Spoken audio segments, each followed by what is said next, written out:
સુરતમાં શિક્ષણ જગતને હચમચાવતી ઘટના સામે આવી છે। સિટીલાઇટ વિસ્તારમાં લોક ભારતી શાળાના વિદ્યાર્થીએ આપઘાતનો પ્રયાસ કર્યો હતો। ધોરણ 8ના વિદ્યાર્થીએ સ્યુસાઇડ નોટ લખીને આપઘાતનો પ્રયાસ કરવા જઈ રહ્યો હતો, પરંતુ પરિવાર સમયસર પહોંચી જતા માસૂમ વિદ્યાર્થીનો જીવ બચી ગયો। સ્યુસાઇડ નોટમાં આચાર્ય અને શિક્ષિકા પર વિદ્યાર્થીએ ગંભીર આરોપ લગાવ્યા છે। શિક્ષકો માનસિક રીતે ટોર્ચર કરતા હોય તેવો દાવો સ્યુસાઇડ નોટમાં કર્યો છે। વિદ્યાર્થીએ શાળાના ટ્રસ્ટીએ આ ઘટનાને અત્યંત દુઃખદ ગણાવી છે। વિદ્યાર્થીને માર ન મરાયા હોવાનું પણ શાળા દ્વારા પ્રાથમિક નિવેદન આપવામાં આવી રહ્યું છે। જો કે અગાઉ ગેરવર્તણૂક બદલ વિદ્યાર્થી પાસે માફીપત્ર પણ લખાવ્યું હતું। માફીપત્રક અને સ્યુસાઇડ નોટના અક્ષરોમાં મોટો તફાવત જોવા મળે છે। સ્યુસાઇડ નોટ અન્ય કોઈએ લખી હોવાની પણ આશંકા છે। દોષિતો સામે કડક કાર્યવાહી કરવા પોલીસને જાણ કરાશે। તે શિક્ષકનું નામ હતું તે શિક્ષકને પણ શિક્ષિકા બેનને પણ બોલાવવામાં આવ્યા।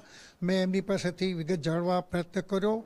મેં તો એમનું એવું કહેવું છે કે આ વિદ્યાર્થી ગયા વર્ષે જ અમારે ત્યાં પ્રથમવાર દાખલ થયો છે અને એ વિદ્યાર્થી આવીને તે વર્ગમાં ઘણીવાર તોફાન કરતો હતો। એને અમે ઘણીવાર શાંત રહેવા પ્રેમથી સમજાવતા હતા, પણ એ છોકરાનો સ્વભાવગત બદલાતો નહીં હતો। એટલે અમે એને જ્યારે ગયા વર્ષે કીધું કે એના વાલીને બોલાવીને કે ભાઈ આ તમારા દીકરાને તમારે લઈ જવો પડશે, કારણ કે આ રીતે નહીં ચાલે, બીજાને ભણવામાં ડિસ્ટર્બ કરે છે।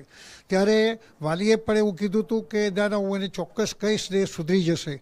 એ વિદ્યાર્થીએ પણ આચાર્યશ્રીને તે વખતે લખી આપ્યું હતું કે આ છતે પછી હવે હું તોફાન નહીં કરીશ અને ચોક્કસ હું વર્ગમાં ધ્યાન આપીશ, આ પ્રમાણેનું લખી આપ્યું હતું। એટલી વિગત મેં અત્યારે આચાર્યશ્રી અને પેલા શિક્ષિકા બેન પાસે જાણવા મળી। શિક્ષિકા બેન કે અમે તમારી ઇન્સ્ટ્રક્શન છે કે કોઈ વિદ્યાર્થીઓને શારીરિક ઈજા કરવી નહીં, શારીરિક મારવો નહીં, એટલે અમે કોઈ દિવસ મારતા નથી। અને એટલે જ અમે આ રીતે વાલીને 2 વાર 3 વાર 4 વાર ફોન કરીને બોલાવ્યા બી છે ને એને સમજાવ્યા પણ છે।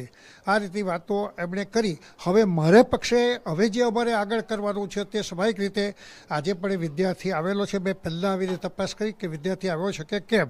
દાખલા તરીકે ગભરાઈ ગયેલો વિદ્યાર્થી હોય તો નહીં પણ આવે, પણ વિદ્યાર્થી આવેલો છે, વર્ગખંડમાં બેઠો છે, શાંતિથી ભણી રહ્યો છે।